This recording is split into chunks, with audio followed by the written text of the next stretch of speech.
Last video में हमने उच्च और नीच के ग्रहों की बात की थी, याद है ना? कल ही तो बनाई थी।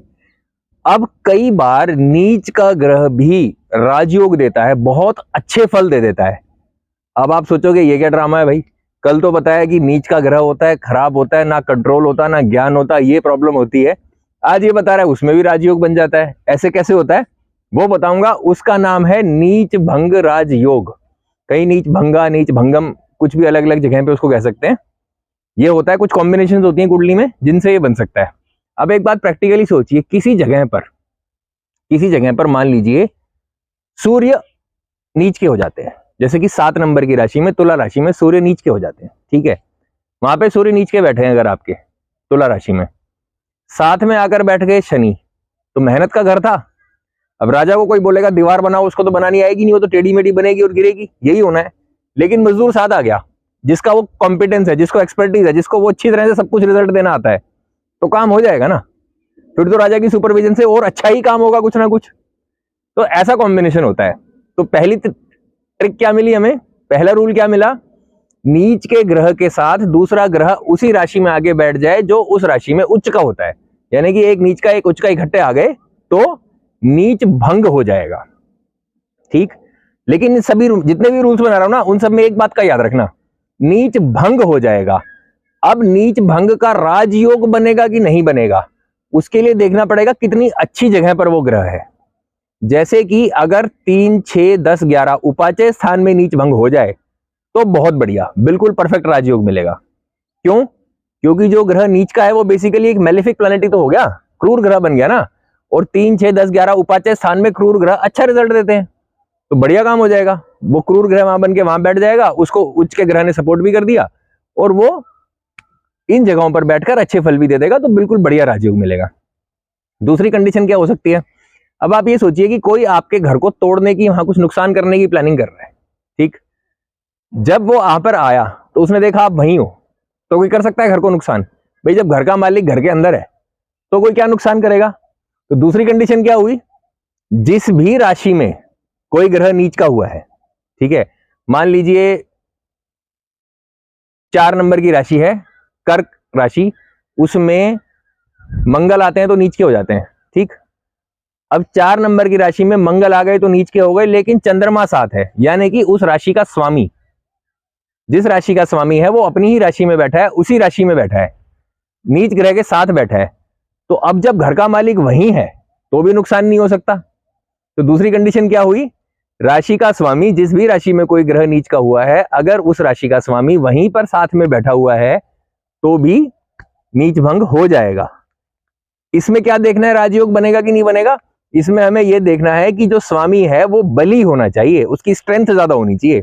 मतलब ऐसा नहीं है कि नीच का मंगल तो 15 डिग्री का है और उसी का स्वामी चंद्रमा वहां बैठा है वो 0 डिग्री का है, 1 डिग्री का है, तो फिर वो कमजोर पड़ गया, फिर उसको घर बचाने की हिम्मत नहीं है उसमें, तब इसका असर नहीं दिखेगा। तो यहाँ पे थोड़ी स्ट्रेंथ पे भी नजर डालनी पड़ेगी, रिलेटिवली स्ट्रॉन्गर होना चाहिए। दूसरी कंडीशन ये हो गई। तीसरी कंडीशन, अगर राशि का स्वामी अपने घर पर, इस वाले घर पर जहां पर नीच का ग्रह बैठा है, दृष्टि डाल रहा है तो भी नीच भंग हो जाएगा। क्यों? क्योंकि घर वाले की नजर घर के ऊपर है, तो भी वो नुकसान नहीं होने देगा, तो भी नीच भंग हो गया। अब कंडीशन वही, राजयोग बनने के लिए क्या, कि बली होना चाहिए, तब बचा पाएगा, ठीक है। और देखते हैं और क्या कंडीशंस हो सकती हैं। इस राशि का स्वामी जहां पर वो ग्रह नीच का हुआ है, या उस राशि का स्वामी जहां ये ग्रह उच्च का होता है। कोई एग्जांपल लेते हैं, मान लीजिए बृहस्पति उच्च का होता है 4 नंबर चंद्रमा की राशि में और नीच का होता है 10 नंबर शनि की राशि में। तो इसका मतलब अगर किसी कुंडली में बृहस्पति नीच का है, ठीक है, 10 नंबर राशि में बृहस्पति है, तो अब हमने क्या देखना है, या तो शनि, यानी कि उसकी नीच की राशि का स्वामी, या बृहस्पति की उच्च की राशि कौन सी है, 4 नंबर की कर्क, तो या फिर कर्क का स्वामी चंद्रमा।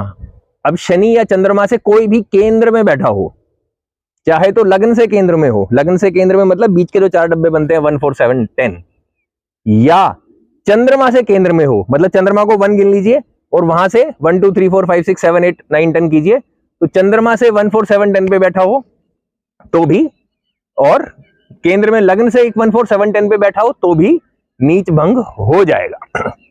और क्या कंडीशन हो सकती है?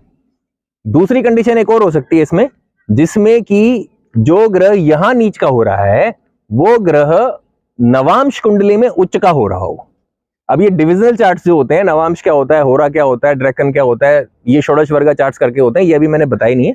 लेकिन जब भी आप लग्न कुंडली कहीं देखेंगे साथ में या तो चंद्र कुंडली या नवांश कुंडली आपको साथ ही दिखाई दे जाएगी सॉफ्टवेयर में। तो नवांश में अगर उच्च का हो रहा है, यहां नीच का है, तो भी वो नीच भंग हो जाएगा। ठीक, अब इसमें और क्या देखना है? मान लीजिए किसी ग्रह का नीच भंग हो गया, ठीक है, नीच भंग हो गया, तो इसका मतलब क्या है? इसका मतलब है कि उसके बस की काम करना था नहीं, ठीक है, वो खराब सिचुएशन में था, उसका कंट्रोल नहीं था, उसको पता नहीं था यहाँ पे काम कैसे करते हैं, अनकंफर्टेबल था, परेशान था, टांग में दर्द था, मान लो किसी के पैर टूट गया, तो अब उसको क्लचेस मिल गए, आर्टिफिशियल लेग्स मिल गए, तो अब वो चल पाएगा, अब वो अपना काम कर पाएगा और डबल मेहनत करके करेगा। बस इतना मतलब है इसका कि वो केपेबल नहीं था, लेकिन अब उसको कुछ सपोर्ट मिल गया तो कर पाएगा। अब इसमें ना नवांश के साथ जब कंपेयर करके देखेंगे तो 2-3 कॉम्बिनेशन बनेंगे।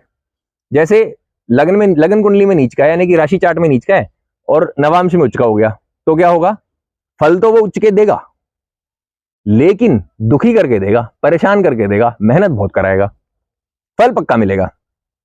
ठीक है, या इसका उल्टा अगर हो जाए, उल्टा भी तो हो सकता है ना, कि लग्न चार्ट में उच्च का है, नवांश में नीच का हो गया, तो क्या होगा? तो पहली बात तो जो चीज लग्न चार्ट में है वो कंफर्म्ड है।